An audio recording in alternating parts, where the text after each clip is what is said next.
शुक्लांबरधरं विष्णुं शशिवर्णं चतुर्भुजं प्रसन्नवदनं ध्यायेत् सर्वविघ्नोपशान्तये।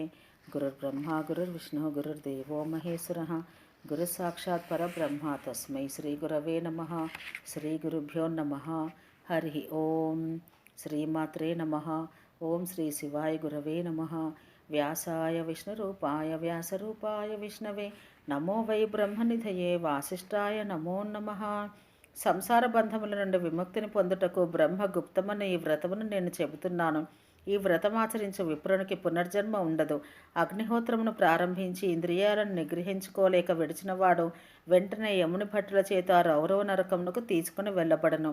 లోకమును అనుసరించి వితండవాదం చేయవాడు, క్షుద్ర కర్మల చేయవాడు, సరాగి అనగా బంధాలు కలిగిన వాడు, శృంగారం నందు ఆసక్తి కలవాడు, మృష్టాన్నాన్ని ఒక్కడే తినవాడు, వ్యవసాయము వాణిజ్యము చేయవాడు, వేదము చదవనివాడు, పరుల భార్యల పన్ను పొందువాడు, ఇంకా ఇటువంటి పాపపు పనులు చేయవాడితో మాట్లాడరాదు. అటువంటి వారితో మాట్లాడిన వాడును ఉత్తమ వ్రతాలు దూషించేవాడు నరకమునకు వెళ్ళను. సంతుష్టుడు కానివానితోనూ భేదబుద్ధిని, దుర్బుద్ధిని మరియు పాపిని ఎన్నడూ ముట్టకూడదు. అటువంటి వాడిని ముట్టవలసి వచ్చినచో స్నానం చేయవలను. అప్పుడే అతడు శుద్ధుడగను. బ్రహ్మదేవుడు ఈ విధంగా పలికి దేవతలతో కలిసి అక్కడ క్షేత్రం ఏర్పరచెను. దాన్ని ఉన్నది ఉన్నట్టుగా మీకు చెప్పెదను. చంద్రానదికి ఉత్తరమందు, సరస్వతీ నదికి తూర్పున నందనవనమున కంటెను శ్రేష్టమైన పుష్కర తీర్థం ఉన్నది. ఇది కల్పాంతం వరకు ఉండును. ఈ లోకమును సృష్టించిన బ్రహ్మదేవుడు ఈ స్థలాన్ని యజ్ఞవేదికగా చేసుకుని యాగం చేసెను. ఈ తీర్థం 3 లోకములను పావనం చేయును. ఈ తీర్థం మొదటిది బ్రహ్మ దైవాత్మకమైనది, చివరిది రుద్రదేవాత్మకముగా బ్రహ్మ నిర్ణయించెను. మహాపావనమైన ఈ పుష్కర క్షేత్రం మొట్టమొదటిది, గుహ్యమైనది అని వేదములు పేర్కొన్నవి. బ్రహ్మదేవుడిచ్చట సదా వసించెను. పుష్కర క్షేత్రం ఒక అరణ్యం. బ్రహ్మదేవుడే స్వయంగా భూభాగాన్ని అనుగ్రహించెను. భూమి అందంతటా సంచరించి విప్రులను అనుగ్రహించుటకు సువర్ణము, వజ్రములు గల ఈ భూమిని యజ్ఞవేదికగా చేసుకొనెను. రకరకాల వజ్రాలతో అలంకరించబడిన ఆ నేల సర్వశోభనముగా ఉన్నది. లోకపితామహుడైన బ్రహ్మదేవుడు అక్కడ రమించుచుండును, ఆనందంగా సంచరించుచుండును. అలాగే విష్ణువు, రుద్రుడు, వసువులు, అశ్విని దేవతలు, మరుత్తులు, ఇంద్రుడు, దేవతలు కూడా సంచరించుచుందురు. లోకమునకు అనుగ్రహం కలిగించి ఈ విషయాన్ని నీకు చెప్పాను. సంహితలలో చెప్పబడిన విధంగా వేదమంత్రాలను విధి విధానంగా ఎవరు పఠింతురో మరియు అగ్నిహోత్రాదులను ఎవరు ఆచరింతురో, గురు శుశ్రూషారతులై ఎవరు వేదాలను పఠింతురో వారంతా బ్రహ్మ సమీపంలోనే వసింతురు. భీష్ముడు పలికెను. పూజ్యుడా, బ్రహ్మలోకాన్ని అపేక్షించి పుష్కర తీర్థంలో నివసించేవాడు ఏ నియమాలు పాటించవలెనో, వివిధ వర్ణాలకు ఆశ్రమాలకు చెందిన స్త్రీ పురుషులు ఆచరించవలసిన విధులేమిటి, వీటన్నింటినీ మీరు నాకు చెప్పవలెను. పులస్త్యుడు పలికెను. సమస్త వర్ణాశ్రమములకు చెందిన స్త్రీ పురుషులు దంభమును, మోహమును, ఇంద్రియాలను జయించి మనసా వాచా కర్మణ బ్రహ్మయందు భక్తి కలిగి అనసూయుడై సర్వభూత హితారతుడై వారి వారి ధర్మమును అనుసరించి ప్రవర్తించవలెను. భీష్ముడు పలికెను. ఏమి చేసినచో మానవుడు బ్రహ్మభక్తుడు అనిపించుకొనునో, బ్రహ్మభక్తులకు ఉండవలసిన లక్షణములేమిటి దయచేసి చెప్పవలెను. పులస్త్యుడు పలికెను. మనస్సు, వాక్కు, శరీరములచే ఏర్పడు భక్తి 3 విధములు. లౌకికము, వైదికము, ఆధ్యాత్మికము అని వాటి పేర్లు. వేదముల అర్థాన్ని స్మరిస్తూ ధ్యానిస్తూ ధారణం చేయుట వల్ల బ్రహ్మకు ప్రీతి కలుగును. దీన్ని మానస భక్తి అంటారు. మంత్రాలు, వేదాలు ఉచ్చరించి నమస్కరించుట, అగ్నిహోత్రాన్ని ఆచరించుట, శ్రాద్ధాది కర్మలు ఆచరించుట, మంత్రాలను జపించుట ఇవన్నీ వాచిక భక్తి అనిపించుకొనను. వ్రతాలు, ఉపవాసాలు, నియమాలతో చిత్తాన్ని, ఇంద్రియాలను నియంత్రించుట, కృచ్ఛము, శాంతపనము, చాంద్రాయణము వంటి వ్రతములు బ్రహ్మకృచ్ఛోపవాసాది ఉపవాస వ్రతం మరియు ఇతర శుభవ్రతములచే చేయనది కాయకీ భక్తి అనబడను. ఆవు పాలు, పెరుగు, నెయ్యి, రత్నదీపము, కుశోదకము, గంధము, పూలమాలలు, వివిధ రకముల ధాతువులు, నేయి, గుగ్గులు, ధూపము, కృష్ణాగరు, గంధము, భూషణములు, బంగారము, రత్నములు, రంగురంగుల నగలు, నృత్య వాద్య గీతములు, భక్ష్య భోజ్య అన్నపానములు మొదలైన వాటితో బ్రహ్మదేవుని పూజించడం లౌకిక భక్తి.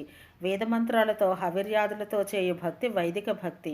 అమావాస్య, పౌర్ణమి నాడు చేయు అగ్నిహోత్రాదులు, బ్రాహ్మణులకు చేయు ప్రశస్తమైన దానములు, పురోడాసము, చరువులు, ఇష్టి, ధృతి, సోమపానము, సమస్త కర్మలు యజ్ఞరూపంగా చేయుట, ఋగ్యజు సామ మంత్రాలను జపం చేయుట, సంహితల అధ్యయనము, అగ్ని, భూమి, గాలి, ఆకాశము, రాత్రి, నీరు, చంద్రసూర్యులను ఉద్దేశించి చేయు కర్మలు బ్రహ్మయందు భక్తితో చేసినచో వారిని వైదిక భక్తి అంటారు.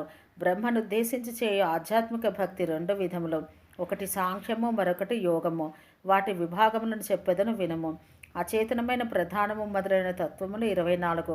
ఆత్మ 25వది. చేతనుడైన పురుషుడు భోక్తయే కాని కర్మకు కారకుడు. ఆత్మ నిత్యుడు, అవ్యయము, అధిష్టాత, ప్రయోజకుడు, అవ్యక్తము, నిత్యము, కారణం, పితామహుడు. ఇక సృష్టి, తత్వసృష్టి, భావసృష్టి, భూత సృష్టి అని 3 విధములు. సాంఖ్యం ప్రకారం ప్రధానము ఈ మూడింటి కలయిక. ఈ ప్రధానం కొన్ని విధములుగా ఈశ్వరునితో సాధర్మ్యము, మరికొన్ని విధములుగా ఈశ్వరునితో విరుద్ధ ధర్మం కలిగి ఉండను. ఇది అంతా పురుషుని కారణత్వం, బ్రహ్మత్వం, కామ్యత్వం అని చెప్పబడను. ప్రధానం యొక్క ప్రయోజ్యత్వము వైధర్మం అనబడినను. పరబ్రహ్మ పరమశక్తి మంతుడు, ఆత్మకర్త కాడు. భగవంతునితో సంబంధం వలన ప్రధానంలో ఉన్న చేతనత్వం స్వాధర్మ్యము వేర్వేరు తత్వాలకు తత్వము కలిగించినది, మరియు తత్వములందు వేర్వేరు తత్వముల కర్మ కారణము, ప్రయోజనము, విభాజ్యము, ఐశ్వర్యము, తత్వ సంఖ్య, వేదార్థమును చక్కగా విమర్శించి ప్రాజ్ఞులు నిశ్చయించిరి. ఈ తత్వములకు అతీతము బ్రహ్మము అని తెలుసుకున్నారు పూర్వులు. అది సాంఖ్యశక్తి. యోగం వలన భక్తులకు బ్రహ్మేడల కలుగున్నటువంటి భక్తిని చెబుతాను విను. నిత్యము ప్రాణాయామమందు మనసు నిలిపి ఇంద్రియాలను నియంత్రించి భిక్షాన్నం తింటూ వ్రతపరుడై హృదయకమలమందు బ్రహ్మను నిలిపి ఆశామోహాలను విడిచి బ్రహ్మను ధ్యానించవలను. హృదయాన్ని పద్మకర్ణిక ఎందు కూర్చున్న ఎర్రని ముఖము కలవాన్ని, అందమైన కన్నుల కలవాన్ని, అంతటా ప్రకాశింపచేయి 4 ముఖములు కలవాన్ని, నడం వరకు వేలాడుచున్న ఉపవేతము గలవాన్ని, 4 ముఖములు 4 చేతులు గలవాన్ని, వరదుని అభయహస్తుని ధ్యానించవలను. మానస సిద్ధి యోగం వలన కలుగును. అదే ఉత్తమమైన బ్రహ్మభక్తి. ఈ విధంగా బ్రహ్మయందు భక్తి గలవాణ్ణి బ్రహ్మభక్తుడందరు. ఓ రాజేంద్ర, పుష్కర క్షేత్రంలో వసించువారు చేయవలసిన పనులు చెప్పెదను విను.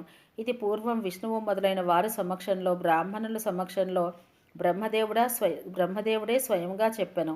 మమకారము, అహంకారములు లేనివాడై ఉండవలను. సంగమమును విడవవలను. దానము స్వీకరించకూడదు. బంధువుల యందు ప్రీతి ఉండకూడదు. బంగారము, మన్నును, రాయిని ఒకే దృష్టితో చూడవలను. నిత్య కర్మాచరణం వలన సమస్త భూతములకు అభయమివ్వవలను. సదా ప్రాణాయామపరుడై, బ్రహ్మజ్ఞాన పరాయణుడై, యాగములను చేయిచు శుచి అయి యతిధర్మ పరాయణుడై నిత్యము ఉండవలను. సాంఖ్యయోగ విధులు తెలుసుకునే ధర్మజ్ఞుడై ఎటువంటి సందేహాలు లేకుండా ఉండవలెను. ఈ విధంగా పుష్కరారణ్యంలో వసిస్తూ, యజ్ఞాలు ఆచరిస్తూ, నియమాలు పాటిస్తూ మరణించినచో ఆ విప్రులు పొందు ఫలంను చెప్పెదను వినుము. వారు అత్యంత దుర్లభమైన అక్షయమైన బ్రహ్మసాయుధ్యం పొందును. ఇటువంటి వారికి పునర్జన్మ ఉండదు. ఉత్తమమైన బ్రహ్మ విద్యందు స్థితుడైనందున అతడికి పునర్జన్మ ఉండదు. ఈ ప్రపంచంలో ఇతర ఆశ్రమంలో ఉన్న వారికి పునర్జన్మ కలుగును. గృహస్థాశ్రమం స్వీకరించి నిత్యము 6 కర్మ పఠనం, పాఠనం, యజనం, యాజనం, దానం, ప్రతిగ్రహణం నిరతుడై యథావిధిగా శాస్త్రం చెప్పిన రీతిగా యజ్ఞాలు చేయవాడు, యజ్ఞాలందు నియంత్రితుడై మంత్రపూర్వకంగా హోమాలు చేయవాడు సర్వదుఃఖ వివర్జితుడై అధిక ఫలమును పొందును. అతడు ఎటువంటి ఆటంకము లేకుండా సమస్త లోకములందు సంచరించగలుగును. దివ్య ఐశ్వర్యాన్ని పొంది ఆ యోగంతో తన వారితో కలిసి బాలసూర్యుని వలె ప్రకాశిస్తూ విమానంలో కూర్చుని అనేక వేల స్త్రీలచే పరివేష్టితుడై ఎటువంటి ఆటంకము లేకుండా స్వేచ్ఛగా అన్ని లోకాలను సంచరించును. సర్వధర్మోత్తముడై ధనవంతుడై అందరికీ కావలసిన వాడగును. ఓం సహనావవతు సహనో భునత్తు సహ వీర్యం కరవావహై తేజస్వినావధీతమస్తు మా విద్విషావహై. ఓం శాంతి శాంతి శాంతి.